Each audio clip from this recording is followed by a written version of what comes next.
Here we are in an amazing theatre, the Winter Gardens on Broadway, talking to two stars that I'm not best pleased with already, Joe Machota and Tina Maddigan. Firstly, did I get your names right? Correct. Marvellous. Now, I'm not very happy with you for a couple of reasons. One, you're too attractive and you're making me feel all inadequate. You're way too nice. No, well, that's the thing, you see. You're on stage and you, can I say, don't leave much to the imagination? Oh, yeah, I have to take a lot of my clothes off, yeah.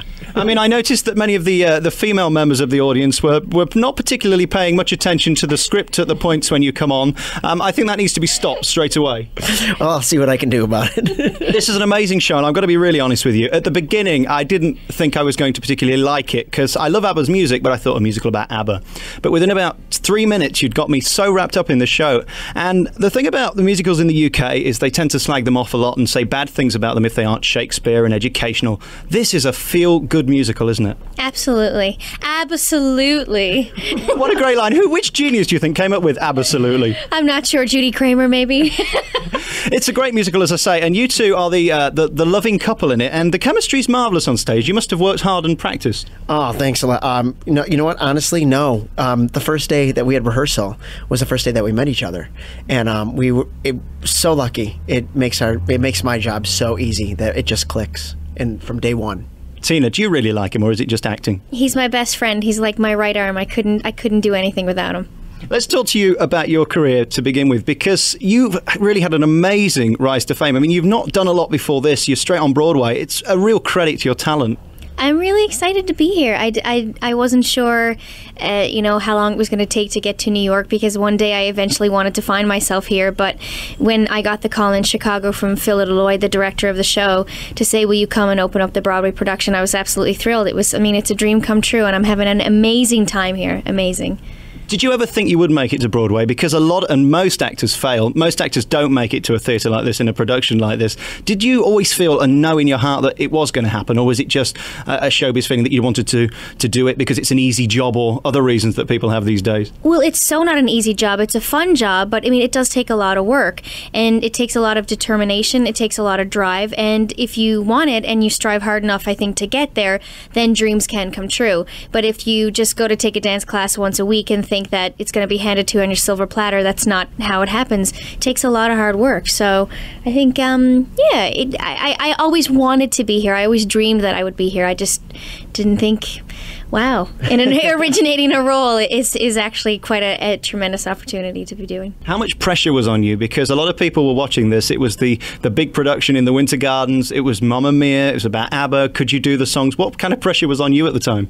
Intense. I would have never, if someone told me it was that pressure filled, I wouldn't have believed it. I think a lot of it was the pressure was taken off due to the September 11th tragedy, that everything kind of was put into perspective of what the pressure actually was at the time, And it was when we opened on October 5th was our first preview, and hearing the audience, the way they responded, all the pressure seemed to relieve itself, quite. It was still opening night. You're worried about the reviews, and you're worried about, you want to keep the show running, but we had a great advance, so we were lucky, and we've had sold out audiences, so that pressure's kind of been relieved. Do you think the media over here, as they can do in the UK, ruin a show? And if it is a brilliant production, if they say it isn't, do you think people listen? Yes, I think it can hurt immensely if the press isn't on your side. It's a big, I think, obstacle to overcome, but we've been very fortunate. Ben Brantley from the New York Times was great to us, and has been in the New York Post, and across the board, we've been very lucky, since we've been here, and we can't complain. It's been a great ride. It's an amazing part that you two have got, because I don't want to give it away. The problem I've got with this program, I want to give all the secrets away and how brilliant these musicals are, but it would be silly to give the plot.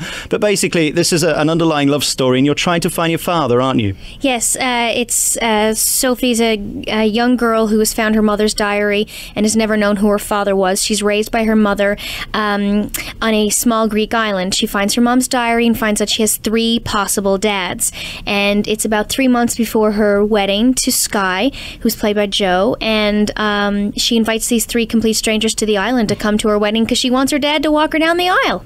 It's great fun, this musical, as well, isn't it, Joe? There's a lot of laughs as well as the serious side and the emotional side. Oh, completely. It's the best time I've ever had doing a show. Do you pinch yourself every day when you walk up Broadway and see this huge theatre, world-renowned, and think, I'm the star of that? I have to say, and I'm not lying to you, there's no sugarcoating. we literally had a phone call today that she called to ask me a question. And we were talking, she was asking about vacation. I go, I'm not taking a vacation right now. I go, I love my job. It's been over a year.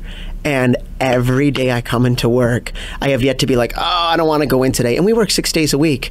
And I don't know how many people can say that about their jobs, that there are literally days in the last couple of weeks that I've been excited. I can't wait to go to work because I love it so much. Let's talk to you about you and your fitness again. It really is irritating me now. I hear though that it wasn't always like this, and you had to work very hard to get this, dare I say, fit for the role. I auditioned in March, and I remember at the final callbacks, two of the guys were wearing, one was a sleeveless shirt, the other one was in tank top, and I was wearing exactly what I'm in, a button-down Oxford, fully clothed. You couldn't see a thing. And afterwards, I had gone on the website and I saw all the pictures of Sky, or his either shirt is open, or he's wearing a wetsuit, or he's in a Speedo.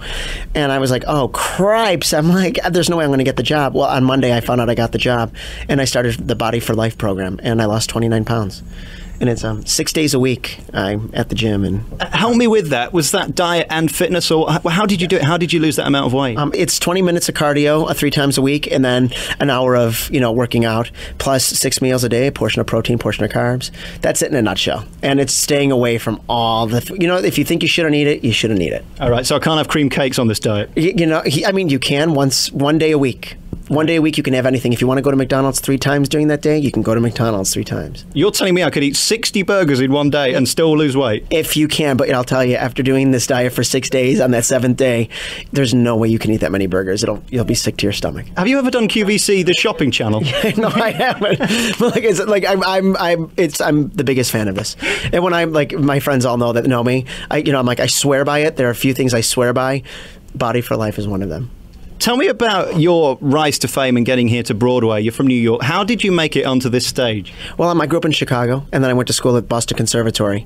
And my first professional audition there was for Starlight Express, and I got that. And from there, every job has led to the next quite successfully. And then I came here, and I was part of a show called Little Women the Musical that actually was going to come to London at one point. And we had our posters up, we were in the theater, blah, blah, blah.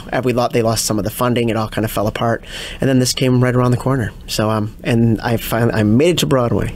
I love Starlight Express, and they've taken it off the West End now. I think it's going to tour around the world. It may well be doing now. Andrew Lloyd Webber's kind of ditched it. It's not on here either, is it? Yeah, no, actually, but they're just starting up another, it's a non-union touring company through the United States that's actually auditioning right now.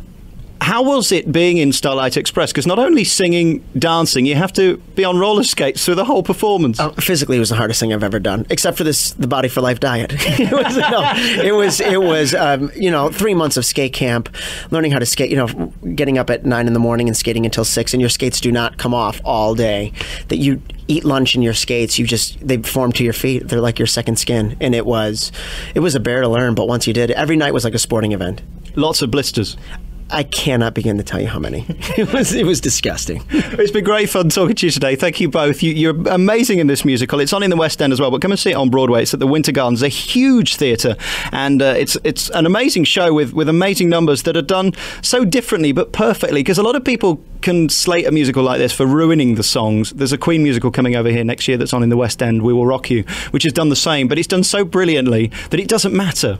Oh, well, thanks. Thank you so much. That's such a nice compliment. I think Katherine Johnston has really written an incredible script that perfectly interweaves those ABBA music, the ABBA numbers, which still completely tell the story of what's going on. I really think it was a brilliant idea for Judy Kramer to come up with a show like this, and it really is incredible. Thank you so much for sparing the time to talk to us today. Tina Maddigan and Joe Machota, the stars of Mamma Mia. It's a huge musical. It's on at the Winter Gardens. And coming up next, we're going to go into the woods on the magic of the musicals on Broadway. Thank you. Thank you so much.